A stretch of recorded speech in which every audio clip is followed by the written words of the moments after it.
This is the Building Resilience Podcast, episode 210 Deliberate Gratitude. Welcome to Building Resilience, a podcast where theory, practical strategies, and inspiring stories show you how to unlock your best life.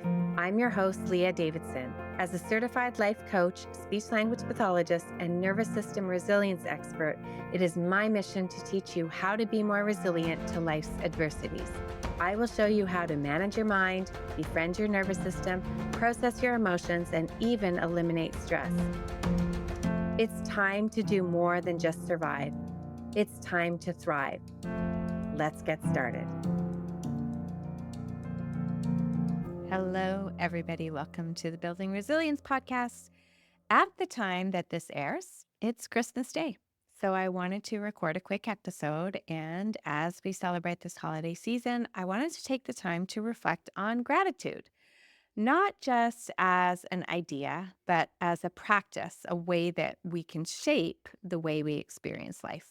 So the holidays are a time that I use to count my blessings. Actually, every year on Christmas Eve, Rob, my husband, creates a poem that summarizes our year as a family. And he tries to include it in all the highs and the lows of each person, capturing what our kids have been up to, what we've been up to, and it's actually pretty amazing. He writes it during the day on Christmas Eve day, and then he reads it to us on Christmas Eve when we do our main celebration, actually.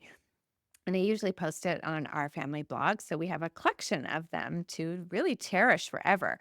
And as he reads them, I can quickly get myself to a big place of gratitude. And that's not to say that every year there have just been good things. There have been a couple of years that have been really, really tough, especially around Christmas time. But there are always things that I still find gratitude for. So I do want to acknowledge that for a lot of people, this time of year can be challenging. Globally, we have faced a lot of challenges. There's lots of inequalities and injustices and losses that may have felt insurmountable. And then, of course, there is our own personal adversities and our own personal trials. But I do think that even in the midst of hard times, I believe that we can find moments of light, small glimmers of hope and kindness that really remind us of our resilience and connection. So, today I want to talk about holding space for both, acknowledging the challenges that we face and cultivating gratitude for the blessings that we have. Now, I know that gratitude doesn't erase pain, but I think it can help us focus on what strengthens us and what uplifts us, even in difficult times. So, I want to talk now about how gratitude can be a source of hope and resilience. What is gratitude and why does it matter? Well, let's start first with what gratitude actually means. I think gratitude is really about being present with the good in our lives, recognizing that we have both big and small and letting it fill us with appreciation. It's not about ignoring hardships or pretending that they're not there. It's really about finding the balance. So I want you to stop what you're doing and sit down and really make a list of moments this year that intellectually you are grateful for. So maybe it was for meeting somebody or accomplishing a certain goal or traveling somewhere or changing something up. So make like a running list. Because next, I want you to pick one thing off of that list. And then when you've chosen your one thing, I want you to take a few slow and deeper breaths, just sort of relaxing your body. And as you're feeling a bit more relaxed, I want you to lean into that memory of that particular moment that you chose that you feel grateful for. I want you to pay attention to your core area. And as you think of this memory that you're grateful for, do you notice what it feels like in your body? Is there a change in your body? Is there an expansion? Or maybe there's like a fluttering or a rush. What does gratitude feel like for you in your body? Now, this year, I've had a lot of moments that have filled me with gratitude. And one of my favorite memories, which I've shared, I think, on the podcast before, was I took my sister to the Taylor Swift concert. And it truly wasn't just about the music, it was really the shared experience and the joy of seeing Taylor Swift through her eyes. She has been like a long time Swiftie, probably like the number one Swiftie out there. And just watching her enjoy Taylor Swift filled my heart with gratitude. It was an incredible show. It was an amazing show. But if I can close my eyes, I actually can picture being there, feeling the energy around because there's tons of energy. And it was very, very inspirational just being there. And it kind of feels like an expansion for me. Like my heart wants to jump out. There's a fluttering, there's an energy there. Now, another moment for me was I went to China on my own, which is part of the preparation and the creation of my journal that is going to be launching in the new year. So it was the excitement of being there, working on my projects, meeting with other people who share similar passions and who have been supporting me along the way. And the gratitude really for such an unexpected opportunity. I feel gratitude for trusting my intuition when I bumped into this opportunity. A year ago, it was not on my radar to do a planner or a stationery or a journal. Like I'd never even contemplated anything about that.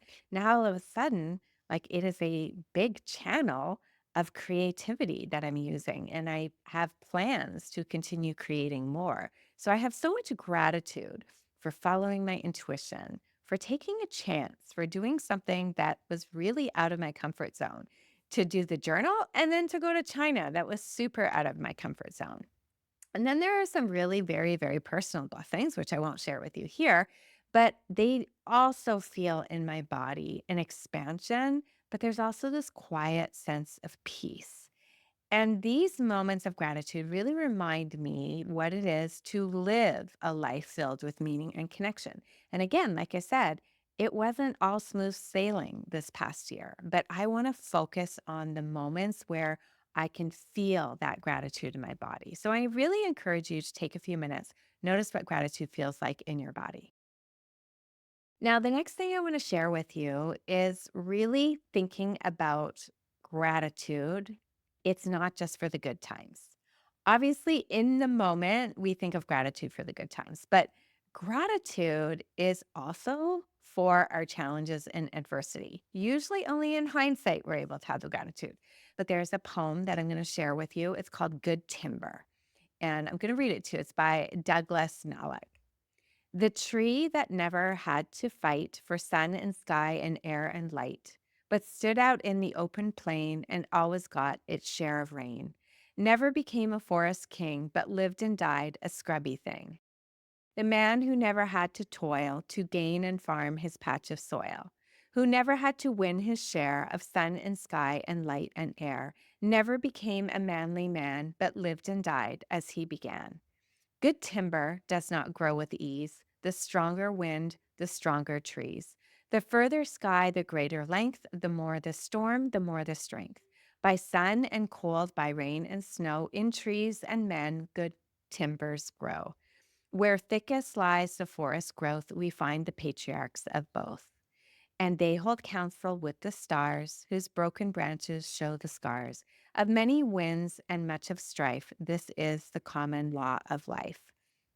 Now, the wind may batter the tree, but that is exactly what makes the roots grow deeper and the trunk more resilient.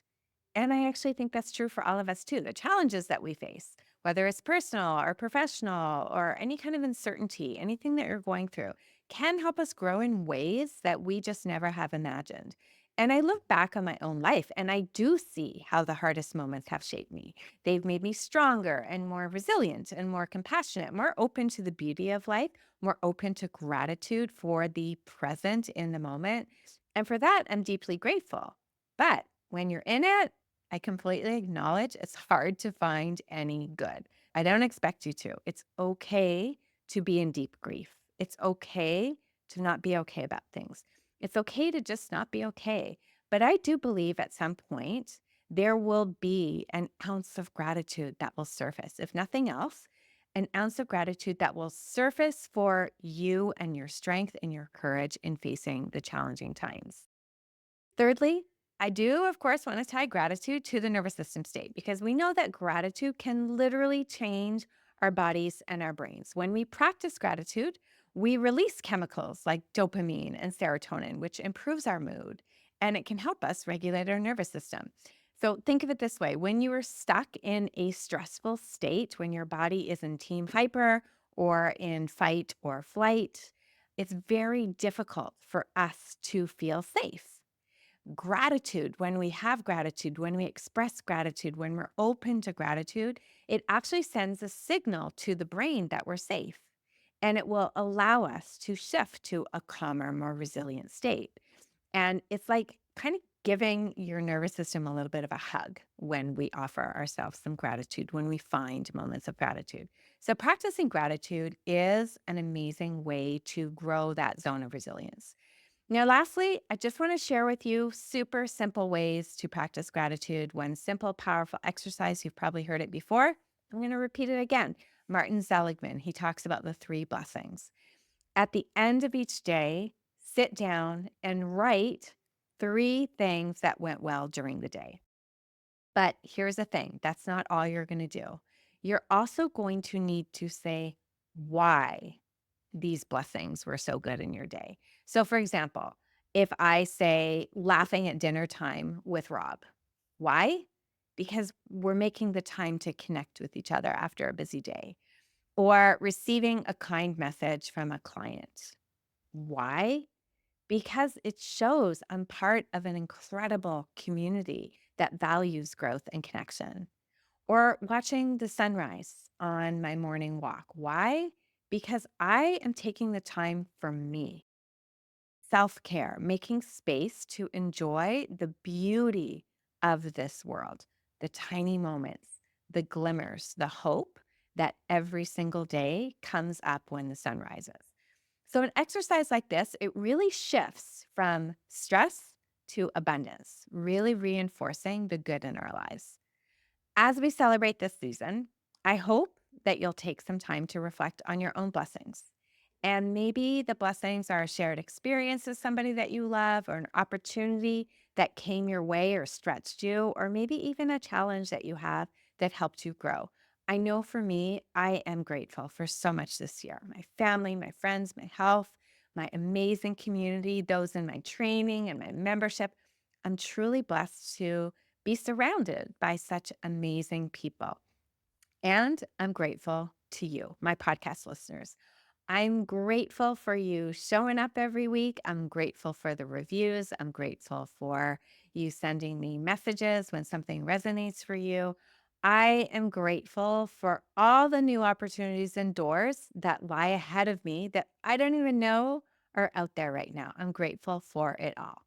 Now, just another reminder: on January 2nd and 3rd, I am running a new workshop called It's Not Just Your Thoughts, It's Your Nervous System, with a creative twist.